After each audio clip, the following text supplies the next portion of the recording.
सुदामा ने एक बार श्री कृष्ण से पूछा, कान्हा, मैं आपकी माया के दर्शन करना चाहता हूँ। कैसी होती है ये?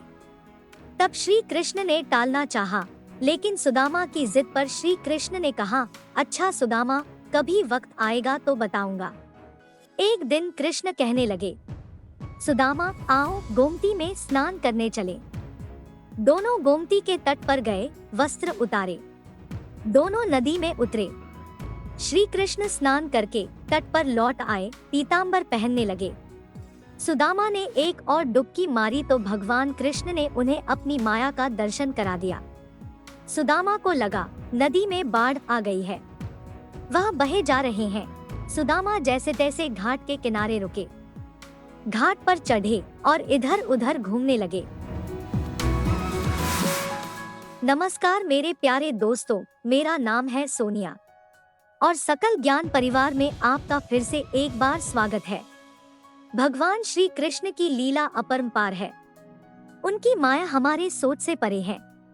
बड़े बड़े ज्ञानी, महात्मा, वैज्ञानिक भगवत गीता पर आज भी रिसर्च कर रहे हैं। दोस्तों, जो श्री कृष्ण से जुड़ा है वह कभी भ्रमित नहीं होता।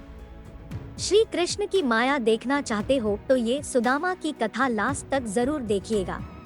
तो चलिए आगे की कहानी सुनते हैं। तो सुदामा घूमते घूमते एक गांव के पास आए। वहां एक हाथिनी ने उनके गले में फूल माला पहनाई। बहुत से लोग एकत्रित हो गए। लोगों ने कहा, हमारे देश के राजा की मृत्यु हो गई है। यहाँ का नियम है, राजा की मृत्यु के बाद हाथिनी जिस भी व्यक्ति के गले में माला पहना दे वही हमारा राजा होता है। हथिनी ने आपके गले में माला पहनाई है, इसलिए अब आप हमारे राजा हैं। सुदामा हैरान हो गया, राजा बन गया और एक राजकन्या से विवाह भी हो गया। 2 पुत्र भी पैदा हो गए। जीवन संपन्नता पूर्वक बीतने लगा। एक दिन सुदामा की पत्नी बीमार पड़ गई और काल के गाल में समा गई। सुदामा पत्नी वियोग में रोने लगा। राज्य के लोग भी पहुंच गए। उन्होंने सुदामा को कहा, आप रोए नहीं, आप हमारे राजा हैं। वैसे भी दुख की कोई बात नहीं, आपको भी रानी के साथ ही जाना है। बताया कि यह मायापुरी का नियम है, आपकी पत्नी को चिता में अग्नि दी जाएगी, आपको भी अपनी पत्नी की चिता में प्रवेश करना होगा। यह सुनकर सुदामा और भी जोर से रोने लगा, लेकिन लोग नहीं माने। सुदामा अपनी पत्नी की मृत्यु को भूल गया, उसका रोना भी बंद हो गया। अब वह स्वयं की चिंता में डूब गया। जब लोग नहीं माने तो सुदामा ने कहा, चिता में जलने से पहले मुझे एक बार स्नान तो कर लेने दो। इस पर कुछ लोग पहरे में सुदामा को स्नान कराने नदी में ले गए। सुदामा रोए जा रहे थे और उनके हाथ पैर कांप रहे थे।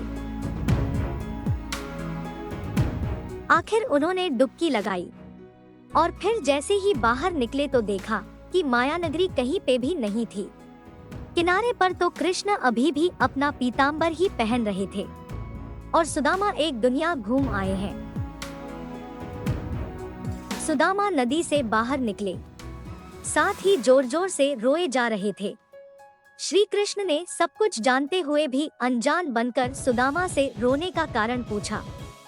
सुदामा ने सारा वृतांत कह सुनाया और पूछा कि यह जो मैं देख रहा हूँ यह स्वप्न है या जिस माया नगरी से मैं अभी अभी आया हूँ वह स्वप्न था। भगवान श्री कृष्ण बोले, यही सच है, मैं ही सच हूँ। मेरे से भिन्न जो भी है वह मेरी माया ही है। जो मुझे ही सर्वत्र देखता है, महसूस करता है, उसे मेरी माया स्पर्श नहीं करती। जो श्री कृष्ण से जुड़ा है वो कभी भ्रमित नहीं होता। देखा दोस्तों आपने कैसे सुदामा जी को श्री कृष्ण के माया के दर्शन हो गए। ऐसे ही वीडियो देखने के लिए सकल ज्ञान परिवार से जुड़े रहिए। वीडियो देखने के लिए आपका बहुत बहुत धन्यवाद। जय श्री कृष्ण।